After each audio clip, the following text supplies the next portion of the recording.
Coming up, a floated three-way trade idea that lands the Brooklyn Nets a trade exemption, but also more youth. Some of the pitfalls with collecting too much young projected talent. We dive in coming up next.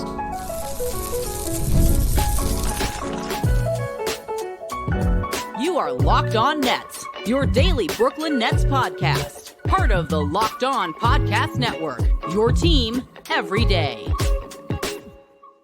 Yes, my friends, it is the Locked On Nets podcast right here on the Locked On Podcast Network. It's your team, the Brooklyn Nets, every single day. He's Doug Norrie. I'm Adam Marmbrecht. We thank you, as always, for making us your first listen of the day. We are 100% free on all those great platforms. And let you know, today's episode is sponsored by Gametime. Download the Gametime app, create an account, and use promo code LOCKEDONNBA for $20 off your first purchase.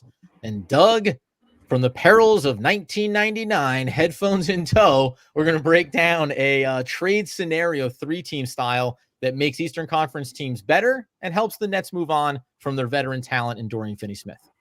Buddy, rocking the headphones so we can just make sure I hear your crispy voice coming through here and just in it's brilliant surround sound. Yeah, we got a trade. Eric Pincus from Bleacher Report put out a pretty interesting trade that, has been difficult to get our heads around a little bit in this offseason is like sort of, and I think it's a little difficult for maybe the entire NBA to do this because he's still on the team.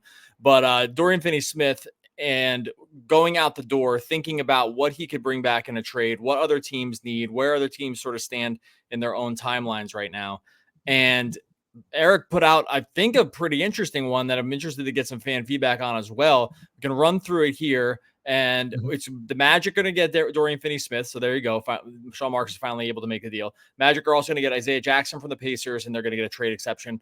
Then the Pacers are going to get Wendell Carter Jr., and then the Nets will get Jarace Walker, Caleb Houston, and that $14.9 million trade exception. So basically for the Nets, it's Jarace Walker, Caleb Houston, and the trade exception out the door is Dorian Finney-Smith. And in looking at trades like this is where it's been difficult to think about sort of like where the rubber meets the road with what every team wants. And, any team cutting bait on a future lottery or a past lottery pick like Jarace Walker is always a tough one.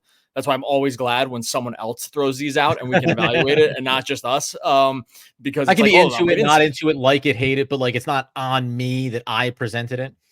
But at some point when you're another team and you're just thinking about trying to get better in the short term, like things like this, and you're going to get Wendell Carter Jr. back, maybe like you're getting a real player back. And that's where Jarace Walker goes out. So remember, it's not Dorian Finney-Smith for Jarace Walker. Like the Pacers are getting a real guy in Wendell Carter Jr. Like this is where it gets a little easier to stomach around, like on the realistic front. So I don't know, what were your thoughts when you saw this trade for the Nets and maybe like how realistic it is for everyone else to say yes? Yeah, that's the interesting. I think the good part about this, because we've often seen as we've done like our fan take Fridays now this offseason a couple of times, and you always get our trash are the things we don't want for your treasures or for your picks. And don't worry if the value doesn't make sense to you, it makes sense from our side. So when you bring up about Magic end up getting a couple of players that really improve their roster, give them wing strength that they need, Wendell Carter Jr., the Pacers, like because it functionally makes sense for those two teams, then I think this is the world where the Nets can live in. Hey, we're kind of the third party. We are putting out value in Dorian Finney-Smith. I can see this working on paper. Like on paper, it makes sense. The transaction works just from a bare number standpoint. I can see all parties being in on it. Ironically, the holdup for me on the surface would be, is Sean Marks okay with getting trade exemption and some young players and not draft capital? Like that always seems to have been the sticking point on Dorian Finney-Smith or any veteran that Sean Marks has and doesn't want to give up for less than what he perceives to be value. So would you agree that maybe the biggest holdup here would actually be Sean Marks and the Nets, whereas the Magic and Pacers might go, oh, this makes sense for us. We'd like to get this done. We just can't afford to make the numbers work without you being involved. You might have had Sean Marks just a trade exception. Like the guy collected trade exceptions like other people collect baseball cards or fine coins. Like this guy. No one has explained to Sean Marks, you can use those at any point you want to. You can choose to use them. He thinks they're just like, it's for the bubble gum that you get when you pick up the pack. Or they start by just saying trade exception, and he says yes, and they don't even have to they're like, oh, wait a second, we're going to actually add other players. He's like, you have a trade exception. What is he, Kramer? Yes. Free coffee at all of our locations. Sold.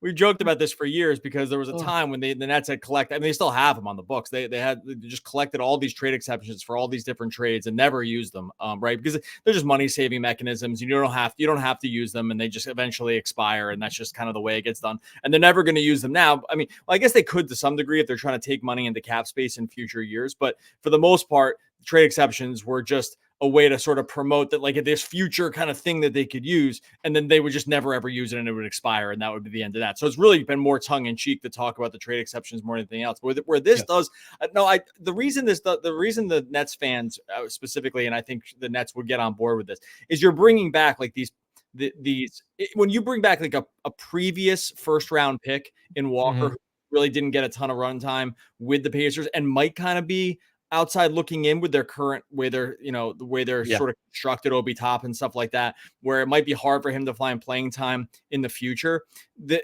it does start to make a little bit more sense. And you can wipe away the part where you would like need to get a first round pick back, because if you're just getting a former first round lottery pick, then that's effectively the same thing, right? And maybe the value's down a little bit. Now, again, this is where the Pacers value on a guy like this will go up. So, like, when you commit draft capital to a guy like Walker, you don't really want to cut loose really quickly. But if you're getting a proven guy, center, and it's maybe some Miles Turner insurance with Wendell Carter Jr., then now you are like starting to talk about where you would think about unloading these guys. So this is where I actually think it's quasi-realistic, this kind of trade. And Eric Pincus is really a highly respected guy in the basketball space. Like, he's not just firing this stuff off for hot takes, in my opinion. And that's why, sometimes you see these just completely bananas trade ideas that come from, that really actually look more like engagement bait than anything else. This is not one of them, because I think you can tell yourself a story with all parties involved, and the story kind of makes sense. And sometimes you just have to give up talent to get talent. And that's just the way it goes. And the Nets, if they can position themselves as a third team in these deals, then like they just have to be in on it. So whether it's realistic to actually happen or not, I do think this strikes me as fair. Let's talk about here in a second. Jarace Walker will have 3 years remaining on his contract with a player option, 2 years for Houston. And what does it mean for these two players and for Brooklyn to bring in a couple of young talent, mention a former first round pick? How do you get all these guys into the room, and how do we try to shake out good-looking prospects that can carry forward as we look forward to next year's draft class, of course, as well? We'll do that coming up here in just one moment. All right, before we get to that, tell you about our friends over at Gametime. Look, you want to go to the sporting event, you want to go to the theater, you want to go to the concert, the comedy show. Gametime has you covered. You want the ticket buying experience to be easy. You want to make sure you're getting the best deal. You want to just make sure you get into those favorite live events in just the way that makes it super easy. And just know that you're getting there in the way you want to. That's where Gametime Picks comes in. It's going to filter out all the fluffs. It's only going to show you the incredible deals on great seats. You're not going to have to waste time searching through thousands of tickets. Sometimes these online ticket marketplaces, total disaster, not Gametime. They make it so easy to find what you're looking for and know that you're getting the best price. They got curated deals. They got super deals. They got seat views, so you know exactly what you're going to be seeing when you sit down in the seat. Lowest price guaranteed. Event cancellation protection, job loss protection. It's all there with Gametime. Look, download the Gametime app today. You're going to take the guesswork out of buying tickets. You're going to create an account, use the code LOCKEDONNBA. You're going to get $20 off your first purchase. Terms apply. Again, create an account, redeem the code LOCKEDONNBA for $20 off. Download Gametime today. What time is it? Gametime. All right, so as we continue today's Locked On Nets episode, taking a look at, as Doug mentioned, a realistic, very rare, but realistic potential three-way trade package as deposited by Eric Pincus of Bleacher Report. With, now again, as we've often talked about, 3 teams inside of the same conference. Let's be clear, the Nets are somewhere in their own island, but the Magic and the Pacers do want to be competitive this year. So even though it's 3 teams, you do still introduce the old, am I making my one of my key oppositions better or stronger? The fact that it can benefit both sides and it isn't necessarily operating at elite superstar level trades, that probably makes this appetizing as well for those 2 teams. You mentioned Jarace Walker. One of the things you have to like from the Nets perspective is he's young. He's a former first round pick. And then when you go the layer deeper on the fact that he has a team option through 25-26 at just $6.6 million, I talked about this yesterday going through the roster and where all the veteran money is tied up. There is this one piece of it where the Nets taking shots on these guys is great, And then they also still have to balance out who's on the roster and only having so much space and having two-way contracts.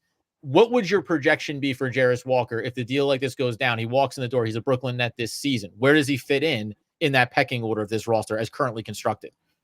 I mean, based on the pedigree, he'd be really high up the depth chart. And just knowing that, like, sort of the Nets are talent devoid right now, and people want us, everyone's going to come in and say, well, they have X, Y, Z. They don't have guys with this kind of pedigree outside of probably Claxton, Clowney, and Thomas. Claxton, Clowney, and Cam Thomas, right? So, like, outside of those three guys, and not the guys that plan on trading away here, the veterans. From a young player perspective, they don't have any other, high draft picks, short of Killian Hayes, who's, obviously a busted out lottery pick already. And I don't think I would put him in the same category. So I think like a guy like Jarace Walker comes in this, theoretical trade and you probably want to play him a lot of minutes very, very quickly because one, you want to see. Two, this is the perfect, like there's a world where he just didn't get a shake last year just because, look, the Pacers are actually good. They made a deep playoff run.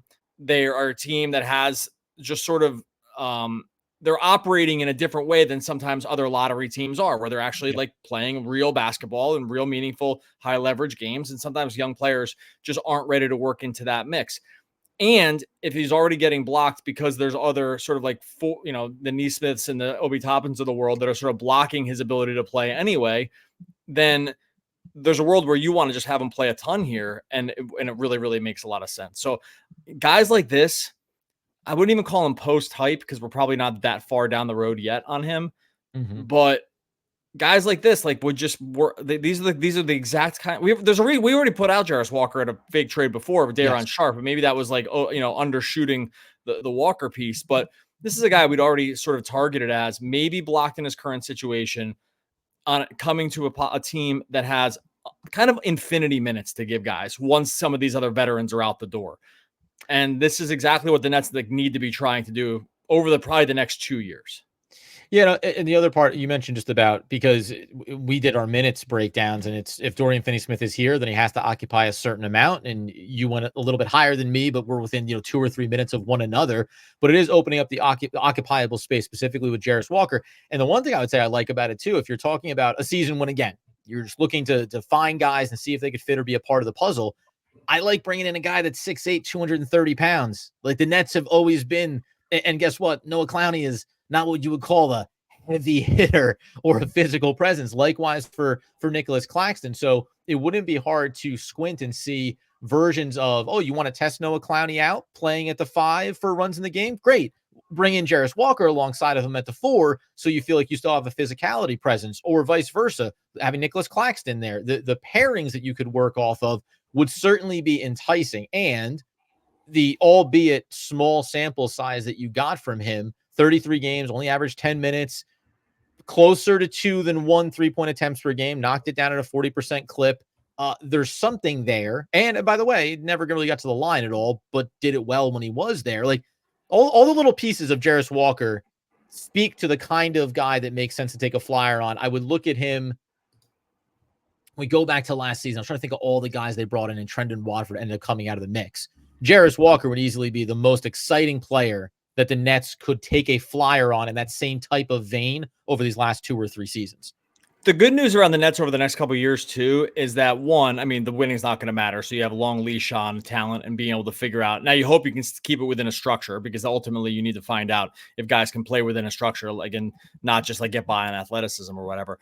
But theoretically, somewhat of the thesis around the Nets next couple of years is that they're going to be, especially where they're going to be drafting, they're going to be drafting players who are kind of like scheme independent, right? These are the guys, like, you would hope they're drafting guys in this range of anybody can come play with them, right? And I would put Clowney actually to some degree in this realm too, because like we've already talked about Clowney's ability to play with Claxton, or he can play the 5 with maybe like a more of a power 4 that like a guy like Walker would be. And his ascension into just being a more key cog in the Nets' future makes it some of these decisions slightly easier also, right? Like when you have versatile players at your disposal, then it's easier to bring in kind of any manner of player because you're getting guys that are already going to be able to work in any system. Theoretically, guys like Cooper Flagg, Ace Bailey are those guys, right? They're like, oh, it doesn't matter who you have. If you have Cooper Flagg or Ace Bailey,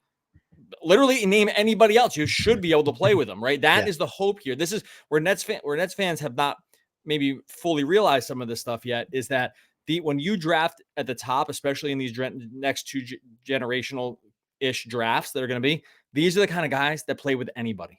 And so once you just get at that point, it's just about getting the most talent in the door. Again, I mentioned Clowney is like kind of maybe possibly one of these guys because he's already shown that he can be really, really versatile between the 4 and 5 and be able to play a lot of probably different defensive schemes and shoot the 3.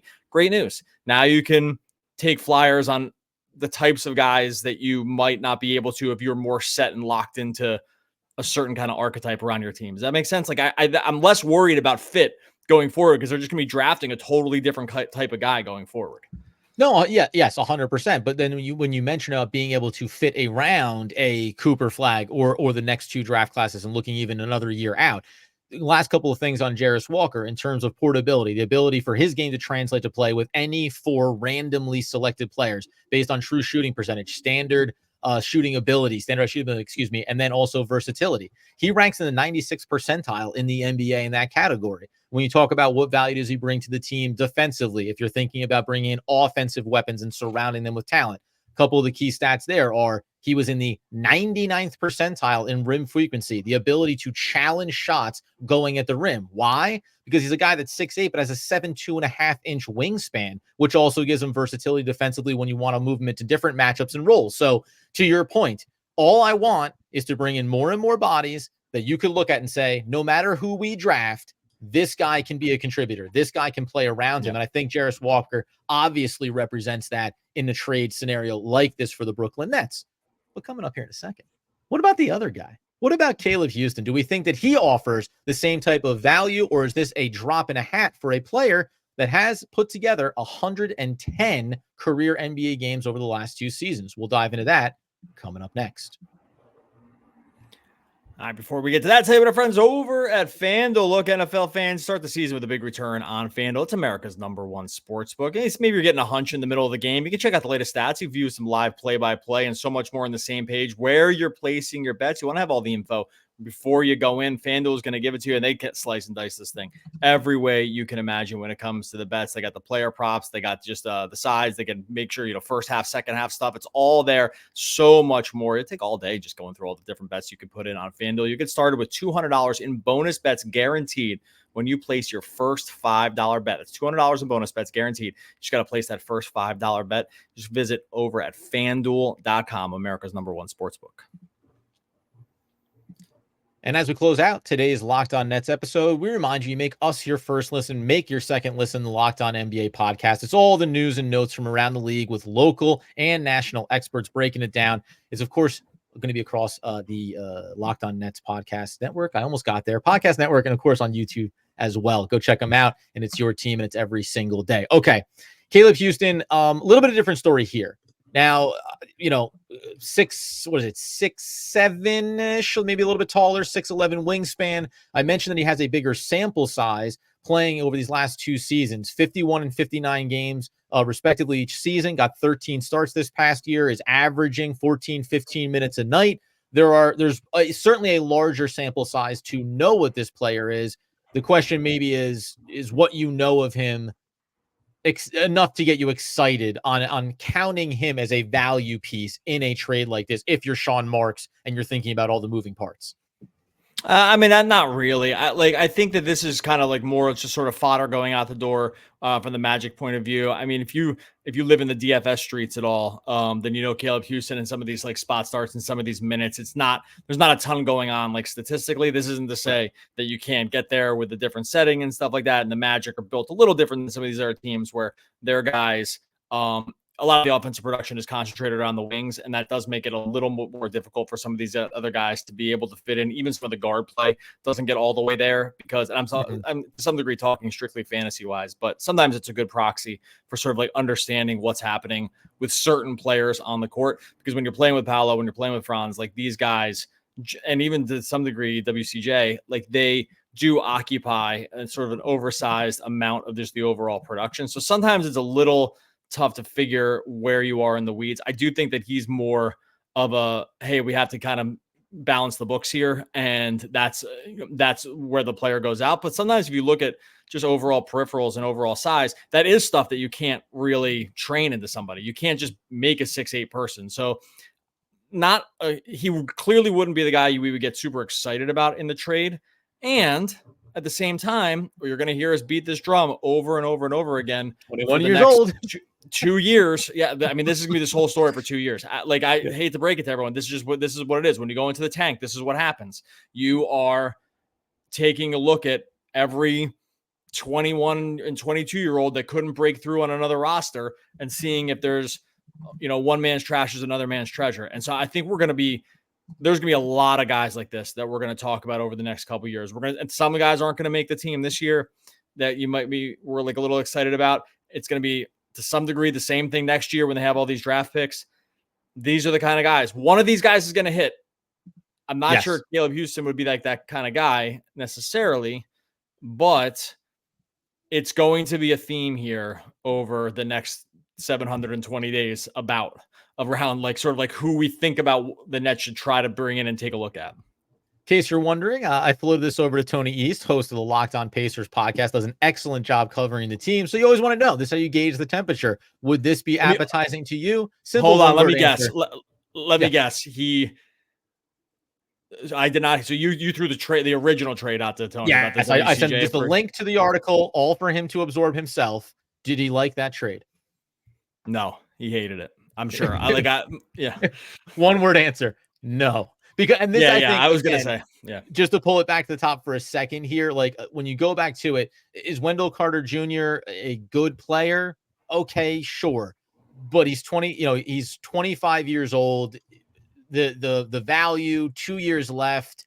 When you think about Isaiah Jackson going out, and really just if you're getting involved in this conversation, and then Jarace Walker also going out, and then Dorian Finney-Smith going out in the trade, but not coming to you, Indiana Pacers, right? They're out of the three teams involved in this, I think the Pacers would look at this the most, not head scratching, but they would just say, well, did we really make ourselves better? Like, have we improved ourselves, or have we tried to turn what we thought was going to be a losing asset in terms of looking at a player like Jarace Walker and saying, well, he doesn't have a role for us. Okay, what move do we make here? I think there's probably a conversation to be had about what's another name on the Nets roster that they might float to the Pacers in this scenario and say, we'll also give you a body, right? Everybody takes home a body and we get a couple of young players. So in case anyone's wondering, Tony's not a fan.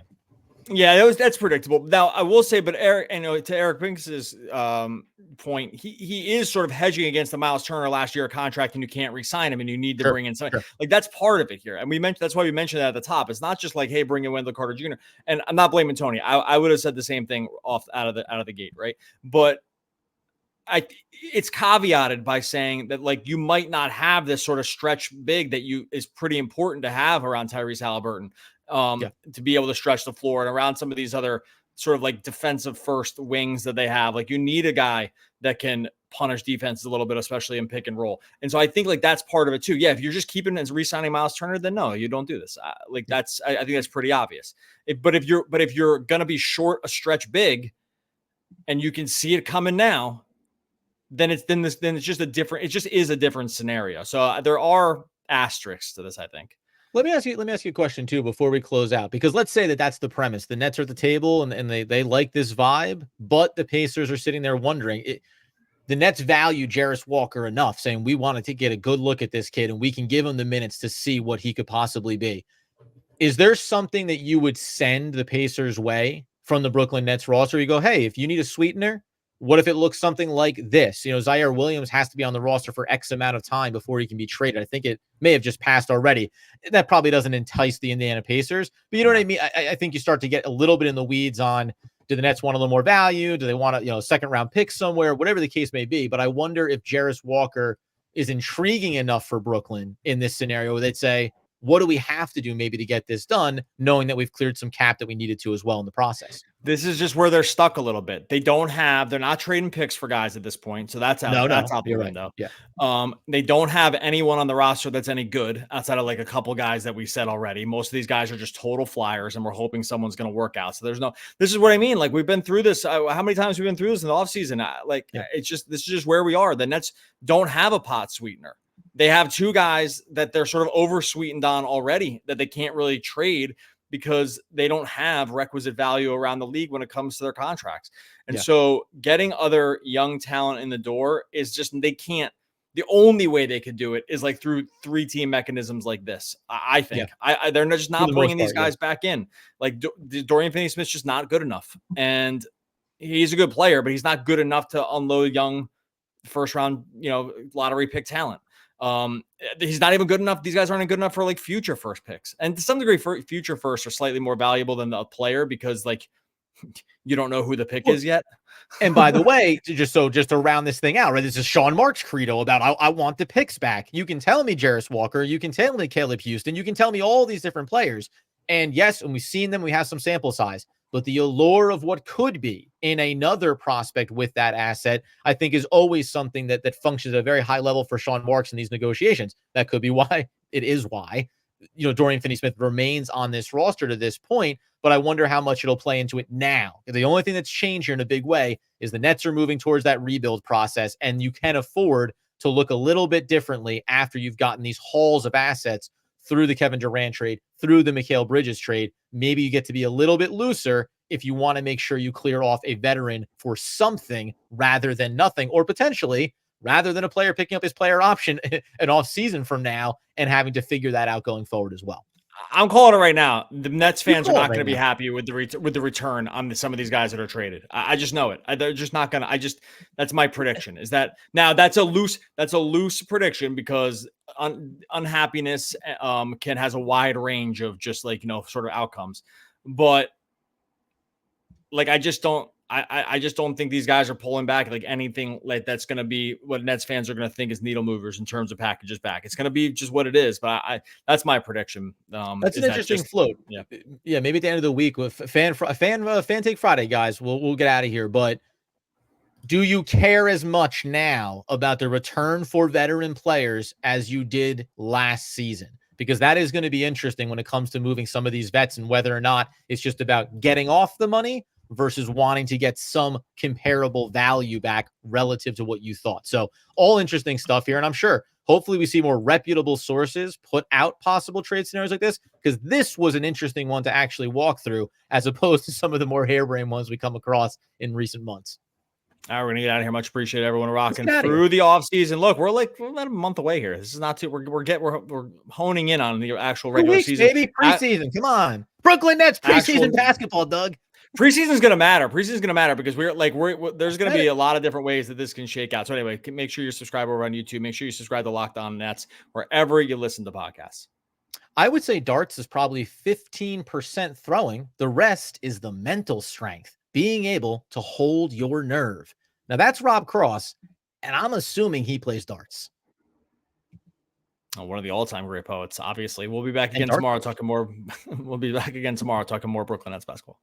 Basketball.